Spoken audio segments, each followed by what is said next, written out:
জাতীয় ঈদগাহ ময়দানে পবিত্র ঈদুল আজহার প্রধান জামায়াত অনুষ্ঠিত হয়েছে। এতে অংশ নেন রাষ্ট্রপতি মোহাম্মদ শাহাবুদ্দিন ও প্রধানমন্ত্রী তারেক রহমান। প্রধান জামায়াতে ইমামতি করেন বাইতুল মোকাররম জাতীয় মসজিদের খতিব মুফতি মোহাম্মদ আব্দুল মালেক। জামায়াতে আরও অংশ নেন রাজনীতিবিদ, কূটনৈতিক, বিচারপতি, সরকারি কর্মকর্তা সহ বিভিন্ন শ্রেণী পেশার প্রায় ৩৫,০০০ মুসল্লি। নামাজ শেষে দেশ, জাতি ও মুসলিম উম্মার জন্য দোয়া করেন মুসল্লিরা। মাহবুব সৈকতের রিপোর্ট। ভোরের শুভ্রতায় পবিত্রতার ছোঁয়া, উৎসবের আবেশে পরিশুদ্ধ প্রতিটি সারি। ছুটে চলছেন শহীদ ময়দানে। সুললিত কণ্ঠের তিলাওয়াত আর হামদনাতের সুরে সুরে কয়েক স্তরের নিরাপত্তা বলয়ে সুশৃঙ্খলভাবে আস্তে আস্তে পরিপূর্ণ হতে থাকে ঈদগাহ ময়দান। কাতারবদ্ধ মুসল্লিরা মনোনিবেশ করেন ইমামের আলোচনায় দিনের তাৎপর্য শুনতে। এরই মধ্যে ঈদুল আজহার জামাতে অংশ নিতে ঈদগাহে আসেন প্রধানমন্ত্রী তারেক রহমান। কিছুক্ষণ পরেই ময়দানে উপস্থিত হন রাষ্ট্রপতি মোহাম্মদ শাহাবুদ্দিন।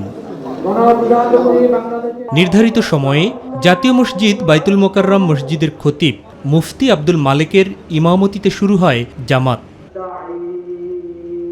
সাধারণ মুসল্লিদের সাথে এক কাতারে দাঁড়িয়ে ঈদের দুরাকাত ওয়াজিব নামাজ আদায় করেন রাষ্ট্রপতি, প্রধানমন্ত্রী, প্রধান বিচারপতি, মন্ত্রী, উপদেষ্টা, সিটি প্রশাসক, কূটনৈতিক সহ সামরিক এবং বেসামরিক বিভিন্ন পর্যায়ের উচ্চপদস্থ কর্মকর্তারাও। নামাজ এবং খুতবা শেষে সবাই মিলে হাত তোলেন আল্লাহর দরবারে। নিজের এবং দেশ ও জাতির কল্যাণ কামনা করেন পরওয়ারদিগারের শানে। এরপর চিরচেনা সেই দৃশ্য। ঈদগাহে সর্বস্তরের মানুষের সাথে প্রধানমন্ত্রী তারেক রহমানের কুশল বিনিময় বাড়তি আনন্দ যোগায় মুসল্লিদের মধ্যে। প্রতিবছর মুসলিম উম্মার জন্য ফিরে ফিরে আসে হজরত ইব্রাহিম আলাইহিসসালাম এবং ইসমাইল আলাইহিসসালামের স্মৃতি বিজড়িত পবিত্র এই দিনটি। শিক্ষা দিয়ে যায় মানুষের সব কিছুই আল্লাহর রাহে। সেই ত্যাগ, কুরবানি এবং আনুগত্যের শিক্ষা নিয়ে ব্যক্তি জীবন এবং সমাজ জীবন গড়ে তোলার প্রত্যয় ব্যক্ত করলেন জাতীয় ঈদগাহে আসা সকল মুসল্লি। মাহবুব সৈকত, মাই টিভি, জাতীয় ঈদগাহ, ঢাকা। যথাযোগ্য ধর্মীয় ভাবগাম্ভীর্য ও উৎসব মুখর পরিবেশে জাতীয় মসজিদ বাইতুল মোকাররমে ঈদুল আজহার দুটি জামায়াত অনুষ্ঠিত হয়েছে। সকাল 7টায় প্রথম জামায়াত, 8টায় দ্বিতীয় জামায়াত অনুষ্ঠিত হয়। প্রথম জামাতে বাইতুল মোকাররমের সিনিয়র পেশ ইমাম হাফেজ মুফতি মৌলানা মিজানুর রহমান ইমামতির দায়িত্ব পালন করেছেন। নামাজের আগে ইমাম মৌলানা মিজানুর রহমান উপস্থিত মুসল্লিদের উদ্দেশ্যে নসিহত করে বয়ান করেন। এরপর বাইতুল মোকাররমে সকাল 10টা এবং 10:45 আরও দুইটি জামায়াত অনুষ্ঠিত হবে।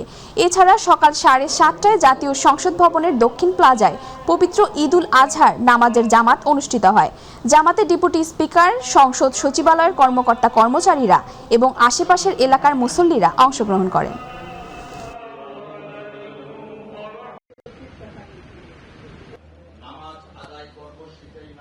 দর্শক, এই মুহূর্তে জাতীয় মসজিদ বাইতুল মোকাররম থেকে যুক্ত হচ্ছেন সহকর্মী রাকিব হাসান। রাকিব, জাতীয় মসজিদে ঈদ জামায়াতের কি খবর আছে আপনার কাছে, আমাদের জানাবেন।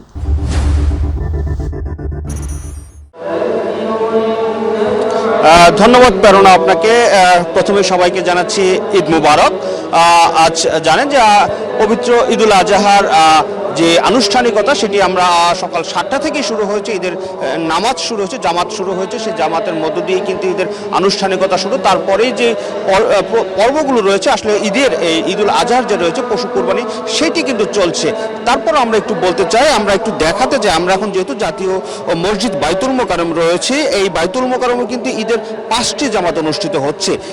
এই যে জামাতটি এখনই শুরু হলো, মাত্রই জামাতটি চলছে। এই জামাতটি হলো চতুর্থ জামাত। এরপরে আরও একটি জামাত রয়েছেন, অর্থাৎ সকাল 7টা থেকে বেলা পৌনে 11টা পর্যন্ত এই জামাতগুলো একের পর এক অনুষ্ঠিত হবে। এর আগে আমরা যে বিষয়গুলো দেখেছি, এর আগে আমরা সংসদ ভবন এলাকায় ছিলাম, সেখানে সংসদ ভবনের দক্ষিণ প্লাজায় কিন্তু একটি জামাত অনুষ্ঠিত হয়েছে। সেই জামাতে অংশ নিয়েছেন জাতীয় সংসদের ডেপুটি স্পিকার সহ সংসদ সদস্য এবং সংসদ সচিবালয়ের ঊর্ধ্বতন কর্মকর্তারা। আমরা আরও বেশ কয়েকটি জামাত দেখেছি। আসলে আজকের এই দিনে ধর্মপ্রাণ মুসলমানদের যে প্রত্যাশা, তাদের যে প্রত্যাশা সেটি হলো যে আসলে এই নামাজ আদায়ের মধ্য দিয়ে, পশু কুরবানির মধ্য দিয়ে যেন সারা বিশ্বের মানুষের মনের যে পশুত্ব রয়েছে সেই পশুত্ব দূর হয়ে যায়। এবং আসলে আমরা দেখতে পাচ্ছি যে বিশ্বের বিভিন্ন জায়গায় মুসলমানদের উপর যে ধরনের অন্যায় অত্যাচার চলছে, তাদের এই অন্যায় অত্যাচার জুলুম যেন অতি শীঘ্রই বন্ধ হয় এবং আমাদের দেশ যেন আরো দ্রুত অনেক দূর এগিয়ে যেতে পারে, এই ধরনের আসলে দোয়া কামনা করেই মোনাজাত করা হয়েছে। মানুষের প্রত্যেকটি মানুষ তারা প্রত্যাশা করছেন ঈদের এই আনন্দ যেন প্রতিটি মানুষের ঘরে ঘরে পৌঁছে যায়, প্রতিটি মানুষ যেন সুখে শান্তিতে বসবাস করতে পারে। এই বার্তাই যেন প্রতিটি মানুষকে এই ঈদ থেকে প্রতিটি মানুষ যেন সেই শিক্ষাটি নেয়, সেই প্রত্যাশাই করছেন এখানে আসলে ঈদের জামাতে অংশ নেওয়া মুসল্লিরা। আরও একটি বিষয় বলতে চাই, যেহেতু ঈদ সবার জন্য, ধনী গরিব কোনো শ্রেণীভেদ নাই, সকল শ্রেণী পেশার মানুষ কিন্তু কাঁধে কাঁধ মিলিয়ে এক কাতারে দাঁড়িয়েই কিন্তু এই ঈদের জামাতে অংশ নিচ্ছেন। অর্থাৎ এই আজকের দিনের মতো বছরের প্রতিটি দিন যেন আসলে কোনো রকম ভেদাভেদ না থাকে, ধনী গরিব বৈষম্য না থাকে, সেই প্রত্যাশাও কিন্তু এই করা হচ্ছে। এই ঈদের জামাতে অংশ নেওয়া মুসল্লিরা তারা প্রত্যাশা করছেন এবং প্রতিটি নামাজের পরেই যে দোয়া করা হচ্ছে, দেশ এবং জাতির মঙ্গল কামনা করা হচ্ছে, সারা বিশ্বের মুসলমানদের জন্য দোয়া করা হচ্ছে, বিশেষ করে ফিলিস্তিনের জন্য দোয়া করা হচ্ছে এবং ফিলিস্তিনে সহ যারা আসলে এখন এই ঈদের জামাতে আদায় করতে পারছেন না এমন যে মুসলমানরা রয়েছেন, তাদের জন্য কিন্তু দোয়া করা হচ্ছে। তারা চাচ্ছেন সবাই যেন একটি সময় যেন এসে সবাই এই ঈদের জামাত আদায় করতে পারবেন, প্রতিটি মুসলমান যেন ঈদের জামাত আদায় করতে পারবেন। সেই বিষয়গুলো কিন্তু আজকের এই ঈদ জামাত শেষে অর্থাৎ মোনাজাতে বা বয়ানের মধ্য দিয়ে কিন্তু সেই ইমাম সাহেবরা যারা তারা তুলে ধরছেন। অর্থাৎ আমরা বলতে পারি এই ঈদের আনন্দ যেন আসলে সারা বিশ্বের মতো বাংলাদেশেও যেন এই ঈদের আনন্দটাকে বুকে ধারণ করে বাংলাদেশের মানুষ যেন প্রতিটি ঘরে ঘরে তাদের এই ঈদের আনন্দটা পৌঁছে যায়, সেই বাণী যেন পৌঁছে যায়, সেই প্রত্যাশাই করছেন ধর্মপ্রাণ মুসলমানরা। এরপরে হয়তো বা আমরা দেখাতে পারবো, কারণ আপনার মাধ্যমে আসলে যে পশু কুরবানি হচ্ছে, পরের সংবাদের মাধ্যমে আমরা দেখাতে চাই যে পশু কুরবানি কিভাবে হচ্ছে, মানুষ আসলে কিভাবে তারা এই পশু কুরবানি দিয়ে তাদের মনের পশুকে আসলে কতটা কুরবানি দিতে পারছেন, সেই বিষয়গুলো হয়তো আপনার মাধ্যমে আমরা তুলে ধরতে পারবো। কেননা রাকিব, আপনাকে ধন্যবাদ। জাতীয় মসজিদ বাইতুল মোকাররম থেকে যুক্ত ছিলেন আমাদের সহকর্মী রাকিব। চলে যাচ্ছি পরবর্তী সংবাদে। দর্শক, এই মুহূর্তে ময়মনসিংহ থেকে পশু কোরবানির খবর জানাতে যুক্ত হচ্ছেন সহকর্মী সাইফুল ইসলাম। ধন্যবাদ আপনাকে। আপনি জানেন যে আজকে ঈদুল আজহা উদযাপন হচ্ছে। ময়মনসিংহের সকাল থেকেই কিন্তু বৃষ্টি হচ্ছে, বৃষ্টির মধ্যেই কিন্তু আজকে ঈদের জামাত অনুষ্ঠিত হয়েছে খোলা মাঠে। তবে বেশিরভাগ ঈদের জামাত কিন্তু মসজিদে অনুষ্ঠিত হয়েছে এবং নামাজের পরেই কিন্তু পশু কুরবানি শুরু হয়েছে। আমার পিছনে দেখতে পাচ্ছেন যে এখানে অলরেডি 2টি গরু জবাই করা হয়েছে, কোরবানি দেওয়া হয়েছে এবং শহরের যেসব বিল্ডিংয়ের জায়গা আছে তারা কিন্তু তাদের জায়গাতেই কিন্তু এই কোরবানির পশুর জবাই করছেন এবং ঠিক করছেন। তবে আমরা একটা জিনিস লক্ষ্য করলাম যে এই শহরের মানুষের মধ্যে কিন্তু আসলে গরু জবাইয়ের পরে যে মাংস কাটাকাটি করা হয় এই লোকের খুব অভাব। তবে শহরের গ্রাম থেকে আসা যেসব লোক আছে তাদেরকে কিন্তু 5,000, 6,000, 7,000 টাকা চুক্তি করে গরু জবাই করা হয়েছে এবং আমার দেখতে পাচ্ছেন যে ওখানে সামনে কিন্তু লোক না পাওয়ার কারণে কিন্তু এখনো 2টা গরু দাঁড়িয়ে আছে, সেখানে তাদেরকে পশু জবাই করার তারা লোক পাচ্ছে না। তো আমরা খোঁজ নিয়ে জানিয়েছি যে প্রতিটি পশু জবাইয়ের ক্ষেত্রে কিন্তু প্রায় যে গরুটা কিনা হয়েছে সেই কিনা মূল্যের প্রতি হাজারে 100 থেকে 150 টাকা নেওয়া হচ্ছে। তবে আমরা কিছুক্ষণ আগেও কিন্তু আমি পৌরসভার সিটি প্রশাসক জনাব ফখরুজ্জামান সরকারের সাথে কথা বলেছিলাম। তিনি আমাকে জানিয়েছেন যে তারা পৌরসভার বর্জ্য অপসারণের জন্য কিন্তু 800 পরিচ্ছন্নতা কর্মী কাজে নিয়োগ করেছেন এবং তিনি বলেছেন যে 2টার পরে তারা 3টা থেকে এই বর্জ্য অপসারণ শুরু করবে এবং সন্ধ্যা 6টার মধ্যে বর্জ্য অপসারণ সম্পন্ন করবে বলে তিনি আমাকে জানিয়েছেন। তো এই ছিল আমার কাছে সর্বশেষ। ধন্যবাদ আপনাকে। সাইফুল, আপনাকে ধন্যবাদ। দর্শক, এবার চলে যাচ্ছি রংপুরে। সেখান থেকে পশু কোরবানির খবর জানাতে যুক্ত হচ্ছেন সহকর্মী মাহমুদুল হাসান। মাহমুদুল, পশু কোরবানির কি খবর আছে আপনার কাছে, আমাদের জানাবেন। প্রেরণা, ঈদ মোবারক। আসলেই এই যে ধর্মপ্রাণ মুসলমানদের যে দুটি সবচেয়ে বড় উৎসব ঈদ উল ফিতর এবং ঈদ উল আজহা, এটি কিন্তু আসলেই ত্যাগের মহিমায় উদ্ভাসিত। ধর্মপ্রাণ মুসলমানরা বিশেষ করে যদি বলে রাখি যে ঈদ উল আজহাতে আমরা আজকে যদি বলি যে রংপুর অঞ্চলে কিন্তু বৃষ্টির কারণে এই অঞ্চলের যে ঈদগাহ মাঠে নামাজ আদায় সেটি কিন্তু ধর্মপ্রাণ মুসলমানরা আদায় করতে পারেনি। এই জায়গার যে আসলে আমি রয়েছে একেবারে প্রত্যন্ত অঞ্চলে, এখানে কিন্তু আসলে যে সেখানে যে ঈদের নামাজ সেটি কিন্তু মসজিদে অনুষ্ঠিত হয়েছে সকাল 8:30 নাগাদ। এরপরেই নামাজ শেষে যে কুরবানি পশু যে আসলে কুরবানি করবার যে আসলে কাজবাজ সেটি কিন্তু আসলে শুরু হয়েছে এবং 9টার পর থেকে যে কুরবানি সেটি কিন্তু গ্রামগুলোতে চলছে। এবং গ্রামের যে আবহ এই বিশেষ করে এই ঈদ, এটি কিন্তু আমাদের ত্যাগ, ভ্রাতৃত্ববোধ, ভালোবাসা এবং মানবতা শিক্ষা দেয়। এবং এই পবিত্র ঈদ উল আজহাকে ঘিরে কিছু আসলে ধর্মপ্রাণ মুসলমানরা পবিত্র এই ঈদে কিন্তু আল্লাহর সন্তুষ্টি লাভের আশায় কিন্তু তারা আসলে এই কুরবানির পশু কিন্তু তারা আসলে কুরবানি করে থাকে। এবং সেটি কিন্তু আমরা দেখছি যে এখন মাংস যাচাই বাছাইয়ের কাজ চলছে। এবং আমরা একটু কথা বলতে চাই যে এখানে অনেকগুলো আসলে ছোট ছোট শিশুরাও রয়েছে, তারাও কিন্তু আসলে এই কুরবানির যে আমেজটা সেটি কিন্তু তারা আসলে উপভোগ করে। আমরা একটু কথা বলতে চাই যে এই যে আপনি শহরের কোলাহলে থাকেন এবং নারী টানে বাড়ি এসে পরিবার পরিজন নিয়ে চাচা দাদা অন্যান্য যারা পরিবারের সদস্যরা রয়েছে তাদের সাথে একসাথে ঈদ উদযাপন করে থাকেন এবং পশু কুরবানির সাথে জড়িয়ে যান এবং পশুর কুরবানি শেষে যে আসলে কাজবাজ সেটি চলমান থাকে। তো গ্রামের ঈদগুলো কেমনভাবে কাটানো হয়, গ্রামের এবারের ঈদটা কেমন কাটছে আপনার? ঈদ মুবারক। মাই টিভির মাধ্যমে সবাইকে ঈদ মুবারক। অবশ্যই শহরের ঈদ এবং গ্রামের ঈদের ভিতরে বেশ খানিকটা পার্থক্য থাকে।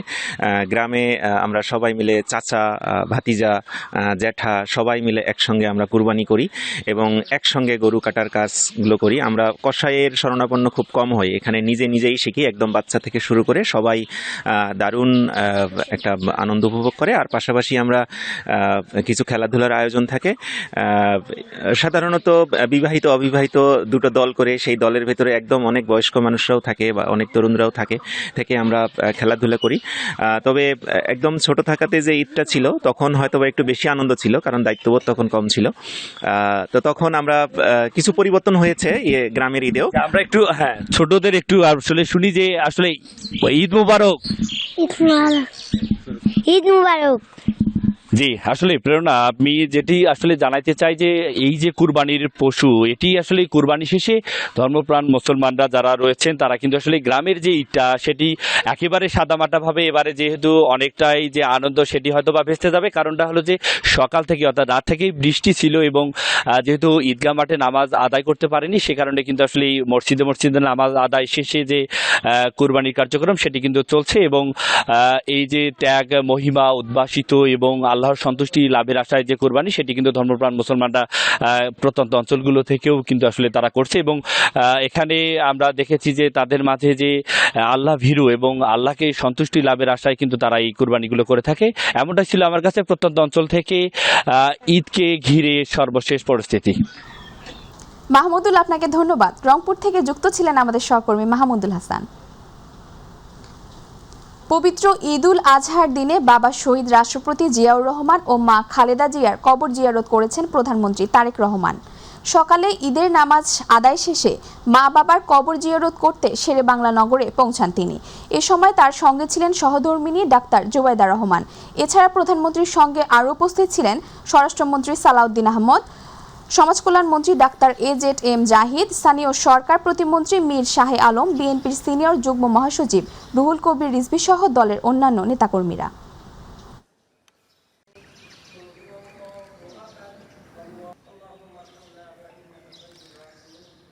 নাটোরে পবিত্র ঈদ উল আজহার নামাজ অনুষ্ঠিত হয়েছে।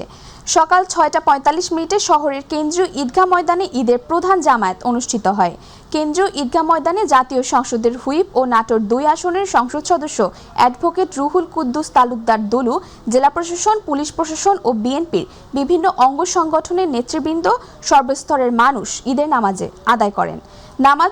নামাজের পূর্বে বক্তব্যে রুহুল কুদ্দুস তালুকদার দুলু বলেন, প্রধানমন্ত্রী তারেক রহমানের নেতৃত্বে গত 3 মাসে বিএনপি দেশের মানুষের ভাগ্য পরিবর্তনের জন্য যে উদ্যোগ গ্রহণ করেছেন তা বাস্তবায়নের মধ্য দিয়ে দেশ এগিয়ে যাবে।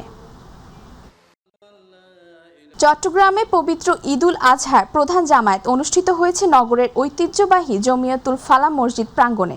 সকাল 7টায় ঈদের প্রধান জামায়াতে অংশ নেন ভূমি ও পার্বত্য বিষয়ক প্রতিমন্ত্রী ব্যারিস্টার মীর মোহাম্মদ হেলাল উদ্দিন, চট্টগ্রাম সিটি কর্পোরেশনের মেয়র ডাক্তার শাহাদাত হোসেন, চট্টগ্রাম 8 আসনের সংসদ সদস্য সাইদ আল নোমান, চট্টগ্রাম 9 আসনের সংসদ সদস্য আবু সুফিয়ান, বিভিন্ন রাজনৈতিক ও সামাজিক ও সাংস্কৃতিক সংগঠনের নেতৃবৃন্দ। এছাড়াও নগরীর সর্বস্তরের মানুষ ঈদের নামাজে অংশ নেয়। নামাজ শেষে দেশ, জাতি ও মুসলিম উম্মার শান্তি, সমৃদ্ধ এবং কল্যাণ কামনা করে বিশেষ মোনাজাত করা হয়। সময়, ভূমি ও পার্বত্য বিষয়ক প্রতিমন্ত্রী ব্যারিস্টার মীর মোহাম্মদ হেলাল উদ্দিন বলেন, ঈদ আমাদের ভ্রাতৃত্ব, ত্যাগ ও সাম্যের শিক্ষা দেয়। সকল ভেদাভেদ ভুলে দেশ ও মানুষের কল্যাণে একসঙ্গে কাজ করতে হবে। ধর্মীয় ভাবগাম্ভীর্যের মধ্য দিয়ে গাজীপুরে পবিত্র ঈদুল আজহার প্রধান জামায়াত গাজীপুর জেলার রাজবাড়ী ময়দানে অনুষ্ঠিত হয়েছে। সকাল 7:30টার দিকে এ জামায়াত অনুষ্ঠিত হয়। এ জামাতে ইমামতি করেন গাজীপুর কেন্দ্রীয় জামে মসজিদের ইমাম মুফতি কামরুল ইসলাম নোমানী। এ সময় উপস্থিত ছিলেন গাজীপুরের জেলা প্রশাসনের কর্মকর্তা, কর্মচারী সহ সকল শ্রেণী পেশার মানুষ ঈদুল ফিতরের নামাজ আদায় করেন। কুমিল্লার দাউদকান্দি পৌর ঈদগাহ ময়দানে সকাল 8টায় পবিত্র ঈদুল আজহার প্রধান জামায়াত অনুষ্ঠিত হয়। বৃষ্টিকে উপেক্ষা করে হাজারো মুসল্লি এক কাতারে পবিত্র ঈদুল আজহার নামাজ আদায় করেন। দাউদকান্দির বিভিন্ন ইউনিয়ন থেকে কেন্দ্রীয় ঈদগাহ ময়দানে নামাজ আদায় করে মহান আল্লাহর কাছে শুকরিয়া করেন। এ সময় উপস্থিত ছিলেন বিএনপির জাতীয় নির্বাহী কমিটির অন্যতম সদস্য ডাক্তার খন্দকার মারুফ হোসেন। নামাজ শেষে দেশ ও জাতির জন্য দোয়া মোনাজাতের মাধ্যমে বিশ্বের নির্যাতিত মুসলমানদের জন্য বিশেষ দোয়া মোনাজাত করা হয়। ময়মনসিংহ জেলার 2500 ঈদগাহ মাঠ ও মসজিদে পবিত্র ঈদুল আজহার জামায়াত অনুষ্ঠিত হয়েছে। সকাল 7:30টায় ঈদের প্রধান জামায়াত অনুষ্ঠিত হয় নগরীর আঞ্জুমান ঈদগাহ ময়দানে। এতে ইমামতি করেন হাফেজ মাওলানা আবদুল্লাহ আল নোমান, ময়মনসিংহ সদর আসনের সংসদ সদস্য আবু ওয়াহাব আকন্দ ওয়াহিদ, সিটি কর্পোরেশনের প্রশাসক রোকনুজ্জামান রোকন, জেলা প্রশাসন সাইফুর রহমান সহ হাজারো মুসল্লি ঈদের নামাজ আদায় করেন। একই স্থানে দ্বিতীয় জামায়াত অনুষ্ঠিত হয় সকাল 8:30টায়। এতে ইমামতি করেন হাফেজ মাওলানা আতিকুর রহমান। এছাড়াও মোমেনশাহী সেনানিবাস, বড় মসজিদ, আকুয়া বাইপাস, মাদানী নূর মার্কাজ মসজিদ মাঠ, পুলিশ লাইন্স, বাংলাদেশ কৃষি বিশ্ববিদ্যালয় কেন্দ্রীয় জামে মাঠে মসজিদে ঈদের জামায়াত অনুষ্ঠিত হয়। আইনমন্ত্রী মোহাম্মদ আসাদুজ্জামান বলেছেন, আগামী 1 জুন থেকে শিশু রামিসা হত্যাকাণ্ডের বিচার কাজ শুরু হবে। সরকার রামিসা হত্যাকাণ্ডের সুষ্ঠু বিচার নিশ্চিত করবে। 1 সপ্তাহের মধ্যে এই হত্যাকাণ্ডে দ্রুত চার্জশিট দিতে বলা হয়েছিল, তার আগেই পুলিশ সেই কাজটি করেছে। শৈলকুপা সরকারি ডিগ্রি কলেজ মাঠে মেধা ও মনন মঞ্চের আয়োজনে মেধা ও মনন উৎসবের সমাপনী ও কৃতি সংবর্ধনা অনুষ্ঠানে প্রধান অতিথির বক্তব্যে একথা বলেন আইনমন্ত্রী। তথ্য ও সম্প্রচার মন্ত্রী জহিরুদ্দিন স্বপন বলেছেন, সরকারের বয়স 100 দিন অতিবাহিত হয়েছে। গত কয়েকদিন আগে প্রেস ব্রিফিং করে জনগণের কাছে 3 মাসের একটা হিসাব দেওয়া হয়েছে। বিধ্বস্ত অর্থনীতিকে আবার দাঁড় করানোই সরকারের লক্ষ্য। বরিশালের গৌরনদী উপজেলা ও পৌরসভা বিএনপি এবং অঙ্গ সহযোগী সংগঠনের উদ্যোগে পবিত্র ঈদুল আজহা উপলক্ষে উপজেলা অডিটোরিয়ামে আয়োজিত শুভেচ্ছা বিনিময় সভায় প্রধান অতিথির বক্তব্যে তিনি একথা বলেন।